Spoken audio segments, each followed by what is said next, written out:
ಈ ಸರ್ಕಾರದ ಬಗ್ಗೆ ಒಂದು ಕಡೆ ಆಕ್ರೋಶನೂ ಬರುತ್ತೆ, ಇನ್ನೊಂದು ಕಡೆ ಇವರ ಪರಿಸ್ಥಿತಿಗಳನ್ನು ನೋಡಿದ್ರೆ ಯಾವ ಪುರುಷಾರ್ಥಕ್ಕೋಸ್ಕರವಾಗಿ ಈ ರಾಜ್ಯದಲ್ಲಿ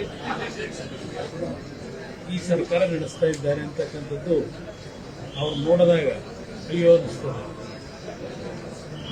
ಇದಕ್ಕೂ ಹೇಳಬೇಕಾದ್ರೆ ಈ ರಾಜ್ಯದಲ್ಲಿ ಸುದೀರ್ಘವಾಗಿ ಇತ್ತೀಚಿನ ರಾಜಕಾರಣ ಮಾಡತಕ್ಕಂಥ ನಾಯಕರಲ್ಲಿ ಬಹುಶಃ ಸಿದ್ದರಾಮಯ್ಯನವರ ಸೀನಿಯರ್ ಮೋಸ್ಟ್ ಲೀಡರ್ ಇದ್ದಾಗಿದ್ದಾರೆ. 2 ಬಾರಿ ರಾಜ್ಯದ ಉಪಮುಖ್ಯಮಂತ್ರಿ, 2 ಬಾರಿ ರಾಜ್ಯದ ಮುಖ್ಯಮಂತ್ರಿ, 14-15 ಬಜೆಟ್ ಮಂಡನೆ ಮಾಡಿದಂಥ ಮುಖ್ಯಮಂತ್ರಿ, ಆರ್ಥಿಕ ಸಚಿವರು, ಇಷ್ಟೆಲ್ಲ ಅನುಭವಗಳಿದ್ದು ಇವತ್ತು ಉತ್ತರ ಕರ್ನಾಟಕದ 5-6 ಜಿಲ್ಲೆಗಳಲ್ಲಿ ರೈತರು ಕಳೆದ 8-9 ದಿನಗಳಿಂದ ಪ್ರತಿಭಟನೆಯನ್ನ ಬೀದಿನಲ್ಲಿ ಮಾಡ್ತಾ ಇದ್ದಾರೆ. ಹಲವಾರು ಭಾಗದಲ್ಲಿ ರಾಷ್ಟ್ರೀಯ ಹೆದ್ದಾರಿಗಳನ್ನು ಬಂದ್ ಮಾಡಿದ್ದಾರೆ. ಈ ಮುಖ್ಯಮಂತ್ರಿಗಳಿಗೆ ಕನಿಷ್ಠ ಇಂಥ ಪರಿಸ್ಥಿತಿಗಳಲ್ಲಿ ಯಾವ ತೀರ್ಮಾನಗಳು ಮಾಡಬೇಕು ಅಂತಕ್ಕಂಥದ್ದಕ್ಕೆ ಅವ್ರಿಗಿರ್ತಕ್ಕಂಥ ಅನುಭವದಲ್ಲಿ ಸಾಧ್ಯ ಇರಲಿಲ್ವಾ? ಇವತ್ತು ವಿರೋಧ ಪಕ್ಷಗಳ ಕೆಲವು ಪ್ರಮುಖರಿಗೂ ಆಹ್ವಾನ ನೀಡಿದ್ದಾರೆ ಅಂತಕ್ಕಂಥದ್ದು ನಿನ್ನೆ ರಾತ್ರಿ ಬಂತು ನನಗೆ ವಿಷಯ. 11 ಗಂಟೆ ಮೀಟಿಂಗ್ ಕರೆದಿದ್ದಾರೆ ಅಂತ. ಇದು ಹಲವಾರು ಜನಪ್ರತಿನಿಧಿಗಳನ್ನ ಕರೆದು ತೆಗೆದುಕೊಳ್ತಕ್ಕಂಥ ನಿರ್ಧಾರ ಅಲ್ಲ. ಇದು ಮುಖ್ಯಮಂತ್ರಿಗಳೇ ಅವರೇ ಇವತ್ತು ತೀರ್ಮಾನ ಮಾಡ್ತಕ್ಕಂಥ ಒಂದು ಅತ್ಯಂತ ಸಣ್ಣ ವಿಷಯ. ಇದು ನನ್ನ ಲೆಕ್ಕದಲ್ಲಿ ಸಣ್ಣ ವಿಷಯವನ್ನು ಬೋಧೀಕರಿಸಿಕೊಂಡು ಕೂತಿದ್ದಾರೆ. ಪ್ರಧಾನಮಂತ್ರಿಗಳು ಮಧ್ಯಸ್ಥಿಕೆ ವಹಿಸಬೇಕು ಅಂತ.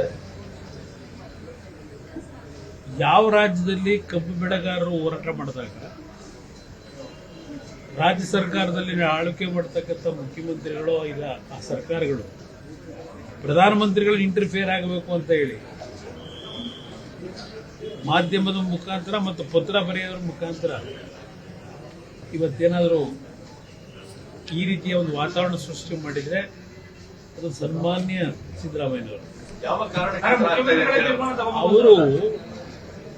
ಅವರಿಗೆ ಇವತ್ತು ಜವಾಬ್ದಾರಿ ಇದೆ ಅಂತಕ್ಕಂಥ ನನ್ನ ಅಭಿಪ್ರಾಯ. ಕಾರಣ ನಾನು 2 ಬಾರಿ ಆಕಸ್ಮಿಕವಾಗಿ ಮುಖ್ಯಮಂತ್ರಿ ಆದವರು, 2 ಬಾರಿನೂ ಸ್ವತಂತ್ರವಾದಂಥ ಮುಖ್ಯಮಂತ್ರಿ ಅಲ್ಲ ನಾನು. 1 ಬಾರಿ ಬಿಜೆಪಿ ಜೊತೆ ಸರ್ಕಾರ ಮಾಡಿದೆ. ಬಿಜೆಪಿ ಜೊತೆ ಸರ್ಕಾರ ಮಾಡಿದಾಗ ಕೇಂದ್ರದಲ್ಲಿ ಕಾಂಗ್ರೆಸ್ ಆಡಳಿತ. 2ನೇ ಬಾರಿ ಕಾಂಗ್ರೆಸ್ ಜೊತೆ ಸರ್ಕಾರ ಮಾಡಿದಾಗ ಬಿಜೆಪಿ ಆಡಳಿತ ಕೇಂದ್ರದಲ್ಲಿ. 2 ಸಂದರ್ಭದಲ್ಲೂ ಕಬ್ಬು ಬೆಳೆಗಾರರ ವಿಷಯದಲ್ಲಿ ಸಮಸ್ಯೆಗಳು ಉಂಟಾದಾಗ 2 ಸಂದರ್ಭದಲ್ಲಿ ನಾನು ಎಂದೂ ಸಹ ಕೇಂದ್ರ ಸರ್ಕಾರದ ಮೇಲೆ ಹೊರೆ ಕೊಡಲಿಲ್ಲ. ಇಲ್ಲ ಕೇಂದ್ರ ಸರ್ಕಾರ ಬಂದು ಮಧ್ಯಸ್ಥಿಕೆ ವಹಿಸಿ ಪ್ರಧಾನಮಂತ್ರಿಗಳು ಬಗೆಹರಿಸಿ ಅಂತ ಹೇಳಿಲ್ಲ. ನನ್ನ ಒಂದು ಲೆವೆಲ್ನಲ್ಲೇ ನಮ್ಮ ಸರ್ಕಾರದಲ್ಲಿ ಕೆಲವು ವೈಯಕ್ತಿಕವಾದ ನಿರ್ಧಾರ ನಾನೇ ಮಾಡಿದ್ದೇನೆ. ರೈತರು ಬೀದಿಗೆ ಹೋಗಿ ಪ್ರತಿಭಟನೆ ಮಾಡ್ಲಿಕ್ಕೆ ನಾನು ಎಂದೂ ಅವಕಾಶ ಕೊಡಲಿಲ್ಲ. ಗುಜರಾತ್ ಮಹಾರಾಷ್ಟ್ರದಲ್ಲಿ ಸರ್ ಪ್ರತಿ ಹೆಕ್ಟರ್ಗೆ 4,500 ಕೋಆಪರೇಟಿವ್ ಸೆಕ್ಷನ್ ಬಹಳ ಚೆನ್ನಾಗಿ ನಡೀತಾ ಇದೆ. ಕರ್ನಾಟಕದಲ್ಲಿ ಏನಕ್ಕೆ ಸರ್ ಇರೋ 80 ಸಕ್ಕರೆ ಕಾರ್ಖಾನೆಗಳಲ್ಲಿ ಎಲ್ಲ ಪ್ರಭಾವಿ ಇವರೇ ಹಾಕಿ ಈ ತರ ಅದು ಒಂದು ಕ್ಲಾರಿಫಿಕೇಶನ್ ಕೊಡಬೇಕು ಅಂತೀನಿ. ಒಳ್ಳೆ ಪ್ರಶ್ನೆ ಕೇಳಿದ್ರಿ. 3 ಪಕ್ಷಗಳಲ್ಲೂ ಸಕ್ಕರೆ ಕಾರ್ಖಾನೆ ಮಾಲೀಕರಿದ್ದು ಇವರು ಕಾರ್ಖಾನೆ ಮಾಲೀಕರು ಪರವಾಗಿದ್ದಾರೆ ಅಂತಕ್ಕಂಥ ಒಂದು ಅಪಾದನೆ ಇದೆ ಜನಪ್ರತಿನಿಧಿಗಳ ಮೇಲೆ.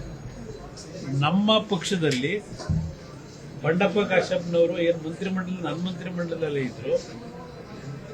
ಅವ್ರ ತಂದೆ ಕಾಲದಲ್ಲಿ ಯಾವುದೊಂದು ಸಣ್ಣ ಕಾರ್ಖಾನೆ ಇಟ್ಕೊಂಡಿದ್ರು. ಈಗಾಗಲೇ ಅವರು 3 ವರ್ಷದಿಂದನೇ ಮಾರಾಟನೂ ಮಾಡಿಬಿಟ್ರೆ ಸವಾಸ ಬೇಡ ಅಂತ.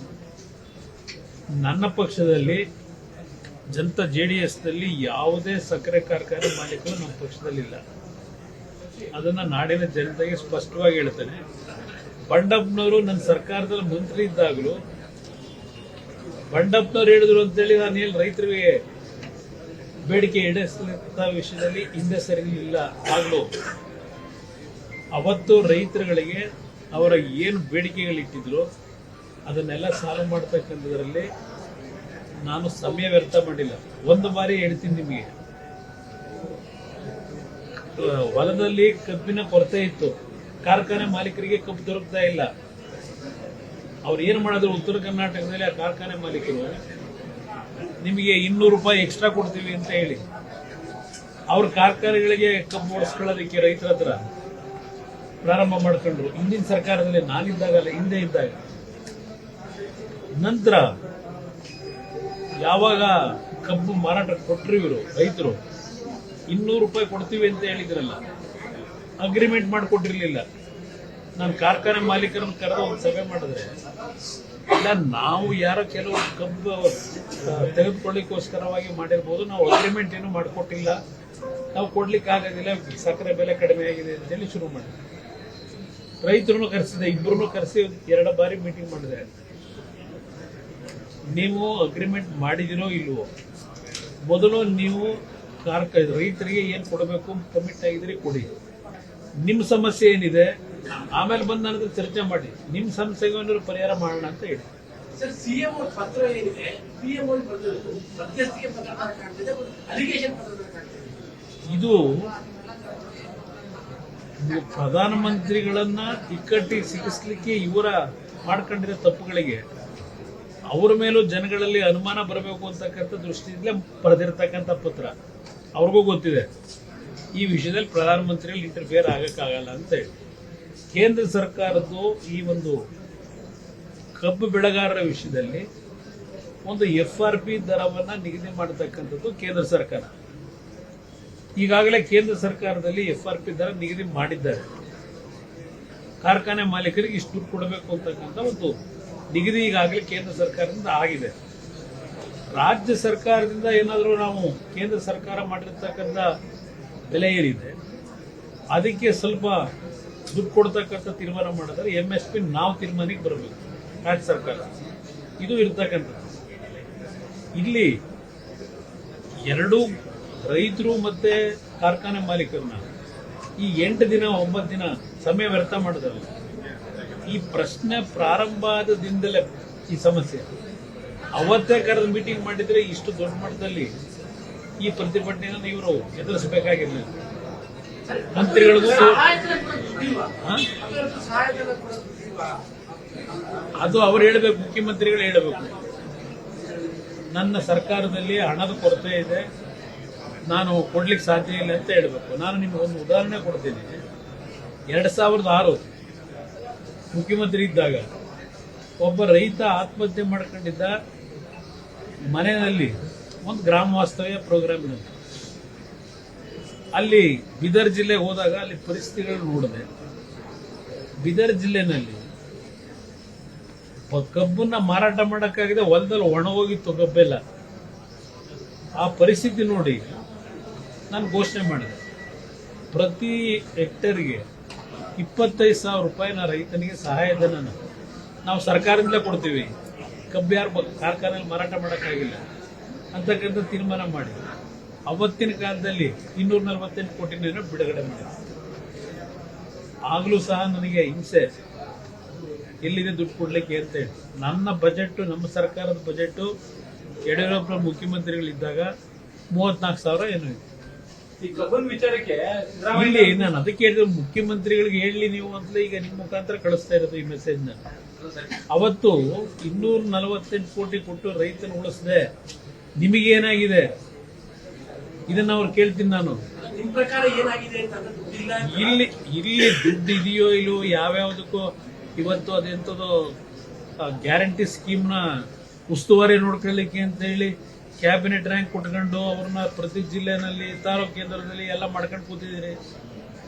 ಅವಶ್ಯಕತೆ ಏನಿದ್ದೀವೆಲ್ಲ, ದುಡ್ಡು ಇದೆ, ರಾಜ್ಯದಲ್ಲಿ ದುಡ್ಡಿನ ಕೊರತೆ ಇಲ್ಲ ನನ್ನ ಅಭಿಪ್ರಾಯದಲ್ಲಿ. ಇಲ್ಲಿ ಈ ನಾಡಿನ ಜನ ರಾಜ್ಯದ ಖಜಾನೆ ತುಂಬಿಸ್ತಕ್ಕಂಥದ್ರಲ್ಲಿ ನೀವೇ ಬರೀತೀರಿ, ದೇಶದಲ್ಲೇ ಮೊದಲನೇ ಸ್ಥಾನದಲ್ಲಿ ಇರ್ತಕ್ಕಂಥ ರಾಜ್ಯ ಇದು. ನಿರ್ಭೀತ, ನಿಷ್ಪಕ್ಷಪಾತ, ವಿಶ್ವಾಸಾರ್ಹ ಸುದ್ದಿಗಳಿಗೆ ಮತ್ತೊಂದು ಹೆಸರಾಗಿರುವ ನ್ಯೂಸ್18 ಕನ್ನಡ ಈಗ ಆಪ್ನಲ್ಲೂ ಲಭ್ಯವಿದೆ.